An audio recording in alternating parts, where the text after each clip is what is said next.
As a resource teacher for the gifted in Arlington, when I first took the job, I was very aware that there are many, many students, particularly minority students, who have not been identified as gifted in the elementary grades. And I wanted to make sure, and have been allowed to do this, that I would be able to serve and service kids who were not formally identified as gifted, and provide the same kinds of enrichment opportunities for them as other kids had. So one of the things that I founded, and I'm still a sponsor of, we're in our 10th year now, is something called the Wakefield Cohort Program. And that is working with minority males, Black and Latino minority males. We started with, I think it was 18 students. We now have 130 young men.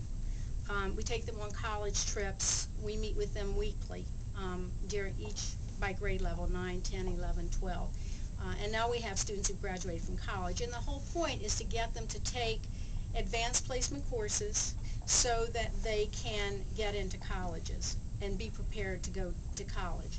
Because what we became aware of during my first years there is when you would watch who was taking the AP test, it wasn't the minority males. They were the group of students who were most underrepresented during the testing. So one of the things that we wanted to make sure was that when our kids were given, they were always given a summer assignment for reading. This was one of the summer assignments that they were given. That when they came back to school, they were expected to read it in the summer. This was your assignment. You read it. You're given a list of questions. You're supposed to read it. You come back and you take a test. Okay, that's not really very, it's not very good to have to do any reading. As engaging as this is, that's not really the way that I would, certainly at this point, say that I would teach a book. But my job, I don't have classes. My job is to support the students in the classes that they're in. So we actually went to Hemlock, which was it's like an outdoor program. You know, they have a ropes course, things about the outdoors. And we spent 2 nights there, and they all brought their book, and were supposed to read their book, and then we sat around and had kind of literature circles outdoors. And for these kids who basically are not used to being outdoors, that was an experience, kind of sitting around a fire and discussing the book.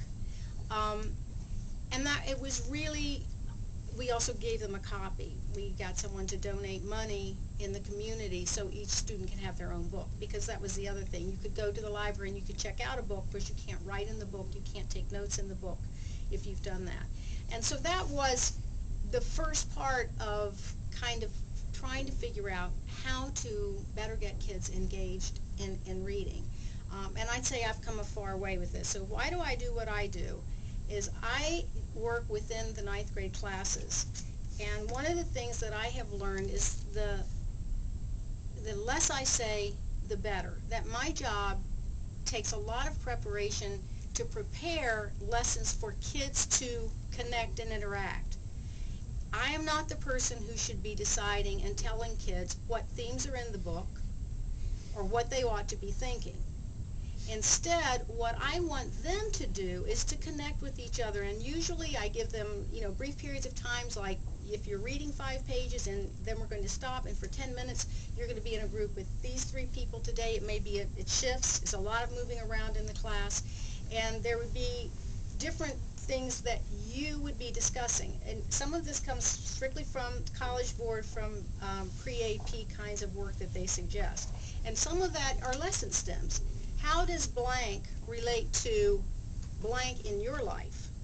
So you're asking the students to fill in those blanks to make the questions.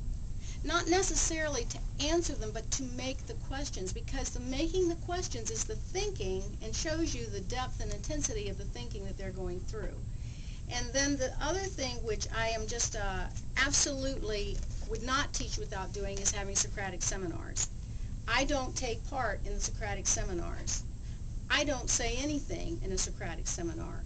The students sit in inner circles and outer circles. The kids in the outer circle listen to the discussion in the inner circle, and they do 2 things. They listen to the discussion and they evaluate. because that's the other thing that I'm working with is Bloom's taxonomy. You may be aware of that, of thinking. So some of the highest levels are first evaluating, which is next to the top, and then creating. So if we're reading a book, one of the things I ask them at the end, other than writing, of course, some kind of an essay, which is original, and that's creation, but is to write a poem. You can choose any of the characters in the book. You can have the voice of that person. What would that person be saying? It could be a letter that that person is writing to someone else. It can be that you are taking a scene and you're illustrating that scene.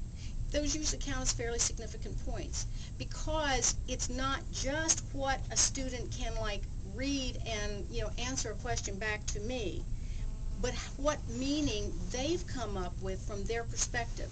Their lives are different than my life, and I can't determine what was relevant for them. I can tell you what was relevant to me when I read it, but not what was relevant to them.